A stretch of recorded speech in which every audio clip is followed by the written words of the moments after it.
എന്താടാ സലാം വെക്കടാ. പഴയ ഗംഗാധരനല്ല, ബന്ധുക്കാരനാ. സലാം സാബ്. മുതലാളി. മുതലാളി മുതലാളി മാറി നിൽക്കടാ, പൊതി തുടരുത്. മുതലാളി അകത്തേക്ക് കയറല്ലേ, പുറത്തേക്ക് വെക്കൂ. എടാ, അകത്തേക്ക് വെച്ച കാല് ഗംഗാധരൻ പുറത്തേക്ക് എടുക്കൂല. പിന്നെ പുറത്തേക്ക് വെക്കാൻ കാലുണ്ടാവില്ല. മാറി നിൽക്കടാ. ഞാൻ എന്റെ ബന്ധുക്കാരെയും മോനെയും കാണാൻ പോയി. മോനാ? തെറ്റിപ്പോയി. അനന്തരവൻ. അത് ഇന്നലെ വരെ. ഇന്ന് ഞാൻ അവനെ ദത്തെടുത്ത് സ്വന്തം മോനാക്കും. ആരെ ഇന്ന് ദത്തെടുക്കും? അവന്റെ അമ്മാവനായ എന്റെ കയ്യിൽ നിന്ന് ഞാൻ തന്നെ ദത്തെടുത്ത് അവന്റെ അച്ഛനാവും. എന്റെ ഈശ്വര, മുതലാളി ഞാൻ പറയണമെന്ന് കേൾക്ക്. ഇപ്പൊ അകത്തേക്ക് പോകാം. പറയാൻ നീ ആരടാ? അവൻ മിണ്ടി. ആര് മിണ്ടി? കൂർക്കേ? അച്ഛനാ? ഇവിടെ ഒരു ഗൂർക്കയെ കയറി അച്ഛാന്ന് വിളിക്കാൻ നാണമുണ്ടോ തെണ്ടി? മുമ്പിന്ന് എന്തൊക്കെയാണ് ഈ കൊണ്ടുവന്നിരിക്കുന്നതെന്ന് അറിയാമോ? അച്ചപ്പം, കുഴലപ്പം, ഇടിയപ്പം ഇല്ലേ? കൊണ്ടുവരാം. വേണ്ട, തന്നുവിടാം. താങ്ക്സ്. അതിനു മുമ്പ് അവനെ കാണണ്ടേ? അനന്തരവനെ. മോനെ,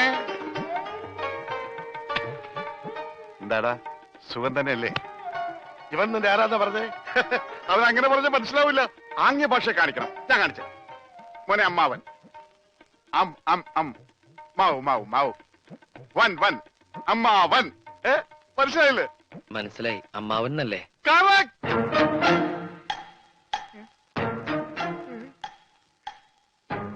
അമ്മാവന് സുഖമാണോ?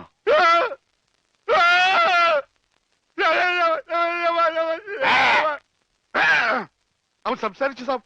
അവൻ ആദ്യമായിട്ട് സംസാരിച്ചു സാബ്. എന്റെ അനന്തരം സംസാരിച്ചു. ഞാൻ ആദ്യമായിട്ട് ഒന്നുകൂടി സംസാരിച്ചേ. ആദ്യമായിട്ടല്ല, ഞാൻ പണ്ട് മുതലേ സംസാരിക്കും. എനിക്ക് ചെവിയും കേൾക്കാം. ഇല്ല, ഞാൻ വിശ്വസിക്കില്ല. നീ ഊമയാണ് സാബ്. അമ്മച്ചിയാണ് ഇവന് ഊമയാണ്. ഇവൻ ബദിരനാണ്, മൂങ്ങനാണ്. നമ്മളെ പറ്റിക്കാൻ വേണ്ടി ഇവൻ സംസാരിക്കുന്ന പോലെ ആക്ട് ചെയ്യണം സാബ്. എടാ, ആക്ട് ചെയ്യണം. സത്യം പറയണോ? നീ ഊമയല്ലേ? അല്ല, സത്യമല്ലേ? ഇവർക്കറിയാം. മുതലാളിക്ക് എന്നെ കടലിൽ നിന്ന് കിട്ടിയതെന്ന് ഞാൻ ഇവരോട് പറഞ്ഞു.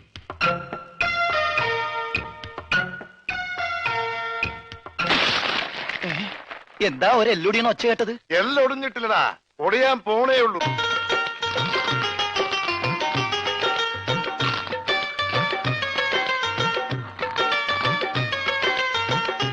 ഇനി സിക്കന്ദർ തീരുമാനിക്കട്ടെ ഇവൻ എന്താ ചെയ്യേണ്ടത്.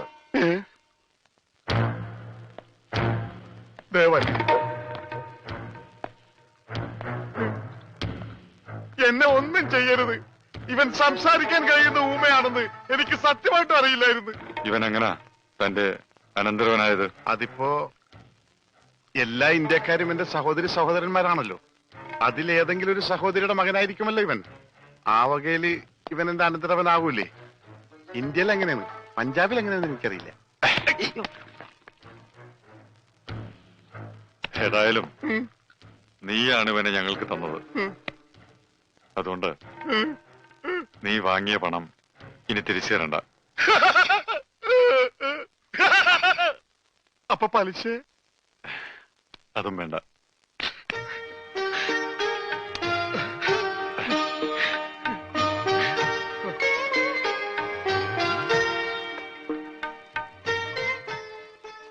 എന്റെ നിവൃത്തികേട് കൊണ്ട് എന്തൊക്കെയോ ചെയ്യേണ്ടി വന്നു.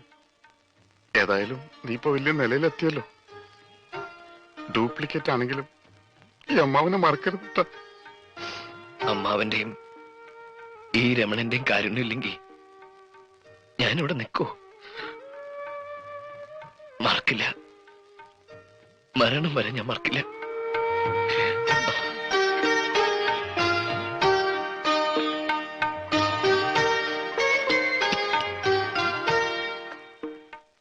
ഉണ്ണിയുടെ വീട്ടിലുള്ളവർക്ക് ഒരായുഷ്കാലം മുഴുവൻ സുഖമായി ജീവിക്കാനുള്ള പണമുണ്ട് ഇതില്. ഇതവന്റെ വീട്ടിലെത്തിക്കണം. ശരി. ഒരു നിമിഷമെങ്കിലും അവനെ ഓർത്ത് അവരുടെ മനസ്സ് നിറയണം, സന്തോഷിക്കണം.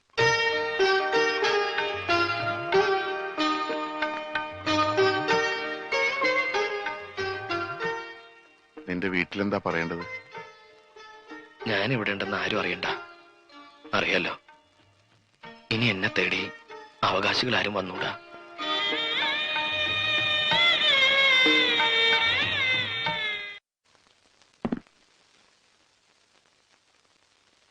എനിക്കിത് വേണ്ട. ഉണ്ണി തന്നേച്ചാണെന്ന് കരുതിയാ മതി. അവന്റെ ബിസിനസ്സിൽ നിന്ന് കിട്ടിയ ആദായമാണല്ലോ. മോളെ, നീ പറ എന്താ വേണ്ടെന്ന്. അമ്മാവൻ പറഞ്ഞതാ ശരി. നമുക്കിത് വേണ്ട. ഇതൊക്കെ കിട്ടിയിട്ട് എന്തിനാ? അതാരാ?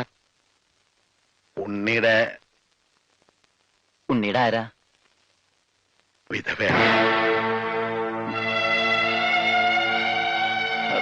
സുജാത. അതെ, എങ്ങനെ അറിയാം? ഉണ്ണി പറഞ്ഞിട്ടുണ്ട്. എന്താ എന്താ എന്നെ പറ്റി പറഞ്ഞത്? ഇഷ്ടാണെന്നാ? അതെ. മോളകത്തേക്ക് വയ്ക്കോ. ഉണ്ണിയെ വളരെ അടുത്തറിയാമായിരുന്നില്ലേ? അവന്റെ മനസ്സെനിക്ക് നല്ലോണം അറിയാം. എനിക്കതറിയാൻ കഴിഞ്ഞില്ല. കഴിഞ്ഞിരുന്നെങ്കിൽ ഇതൊന്നും സംഭവിക്കുമായിരുന്നില്ല. വിധി അല്ലാതെ എന്ത് പറയാനാ? ഇനിയിപ്പോ അങ്ങനെ പറഞ്ഞ് സമാധാനിക്കാനല്ലേ കഴിയുള്ളൂ. അച്ഛൻ ധൈര്യമായിട്ടിരിക്കും. മരിച്ചെന്ന് കരുതി എത്രയോ ആളുകൾ തിരിച്ചു വന്നിരിക്കുന്നു. ഇന്നാള് തന്നെ ചവറയിൽ നിന്ന് മീൻ പിടിക്കാൻ പോയി 24 പേരെ കാണാതായി. ഒരാഴ്ച കഴിഞ്ഞപ്പോ 23 പേരും വന്നു. ദാ ഈ പണം സ്വീകരിക്കണം. എത്രയും പെട്ടെന്ന് ആ പെങ്കൊച്ചിന്റെ കല്യാണം നടത്തണം. ഉണ്ണിയോട് അല്പമെങ്കിലും സ്നേഹമുണ്ടെങ്കിൽ ഇങ്ങനെ വിഷമിക്കാതെ സന്തോഷമായി ജീവിക്കും. അതെ, മരിച്ചു പോയെങ്കിലും അവനൊരു നല്ല നിലയിലെത്തിയില്ലേ? അതോർത്തെങ്കിലും സന്തോഷിച്ചു.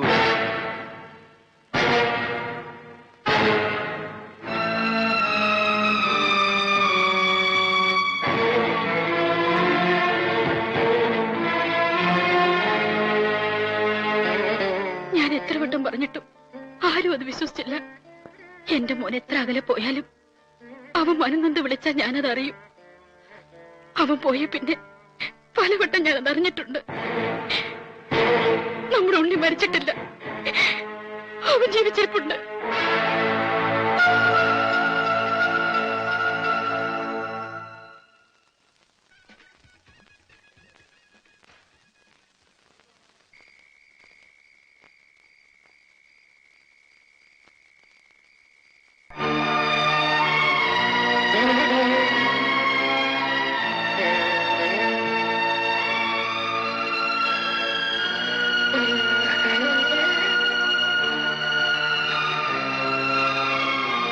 അച്ഛാ, അകത്തേക്ക് പോവാം. വേണ്ട, ഞാൻ അങ്ങോട്ടില്ല. ആരോടാ പറയാനുള്ളതെന്ന് വെച്ചാ പറഞ്ഞിട്ട് വാ, നമുക്ക് ഉടനെ പോവാ.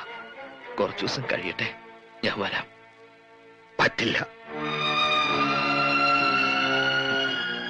ഈ നിമിഷം നീ എന്റെ കൂടെ വരണം. അച്ഛനാ വിളിക്കുന്നത്. എന്നെ നീ ഓർക്കണ്ട. നിന്റെ അമ്മയുടെ കണ്ണീര് അതും നീ കാണണ്ട. പക്ഷെ നീ കടലിൽ ചാടിയ അന്ന് മുതല് നിന്റെ വിധവയായിട്ടൊരു പെൺകുട്ടി എന്റെ വീട്ടിലിരിപ്പുണ്ട്, സുജാത.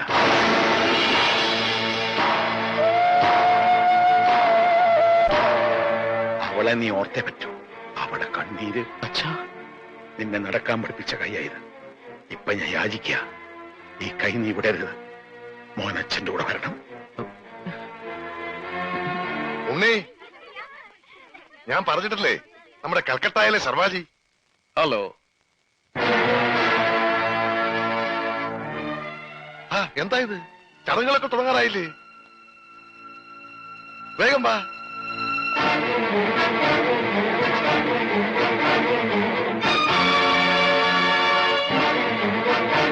ഉണ്ണികൃഷ്ണ. അവൻ ഇപ്പൊ ഈ കുടുംബത്തിലൊരു അംഗമാണ്. അച്ഛന്റെ ഉണ്ണികൃഷ്ണനല്ല. അതെങ്ങനെയാണോ അവൻ എന്റെ മോനല്ലാണ്ടാകണേ? എന്റെ ജോലിക്ക് എന്നേക്കാ വലിയ അവകാശികളുണ്ടെങ്കിലേ അതാരാണെന്ന് അറിഞ്ഞിട്ടേ ഉള്ളു കാര്യം. അച്ഛ പ്രശ്നം ഉണ്ടാക്കരുത്. ഞാൻ പ്രശ്നം ഉണ്ടാക്കും. ഞങ്ങൾ ഞാൻ ഇവിടുന്ന് എന്റെ മോനെ കൊണ്ടല്ല പോകുന്ന. എല്ലാം ഞാൻ പറഞ്ഞതല്ലേ? പ്രശ്നം ഉണ്ടാക്കരുത്. ഞാൻ ഇവിടുന്ന് എന്റെ മോനെ കൊണ്ട് പോകും. എന്നാ ചെല്ല്, ചെന്ന് ചോദിക്ക്. ഇപ്പൊ അവകാശം പറഞ്ഞ് ചെന്നാലുണ്ടല്ലോ, അവനെ കൊലക്ക് കൊടുത്ത് ഇറങ്ങി. ചെല്ല്, ചെന്ന് ചോദിക്ക്. നിങ്ങൾ എല്ലാവരും കൂടി അവനെ ഈ അവസ്ഥയിലാക്കിയത്. ഇനിയെങ്കിലും അവൻ സമാധാനമായിട്ടൊന്ന് ജീവിക്കട്ടെ. അച്ഛൻ പോ. അവൻ മരിച്ചെന്ന് കരുതിക്കോ.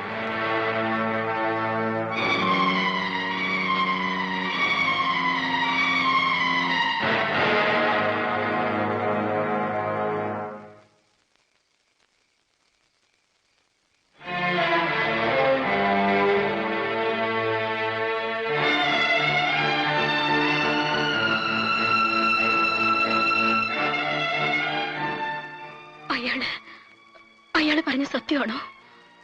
നമ്മുടെ ഉണ്ണി മരിച്ചവര് തിരിച്ചു വരില്ല. വരുമെന്ന് കരുതി നമ്മളൊക്കെ വിഡ്ഢികളാ. അതിലേറ്റവും വലിയ വിഡ്ഢിയാരാന്നറിയോ? നീയാ. നീ അവൻ നിന്നെ കല്യാണം ഒന്നും കഴിച്ചിട്ടില്ലല്ലോ, പിന്നെ എങ്ങനെയാ നീ അവന്റെ വിധവയായത്? ഇറങ്ങണം, ഇപ്പൊ ഇറങ്ങണം എന്റെ വീട്ടിൽ. എന്തൊക്കെയാ പറയണത്? ഇനി ഒരു നിമിഷം പോലും ഇവിടെ നിൽക്കാൻ നിനക്ക് അവകാശമില്ല. ഇറങ്ങണം. അപ്പോ താനവനെ കണ്ടല്ലേ? താൻ വിളിച്ചിട്ട് തന്റെ മോൻ വന്നില്ല അല്ലേ?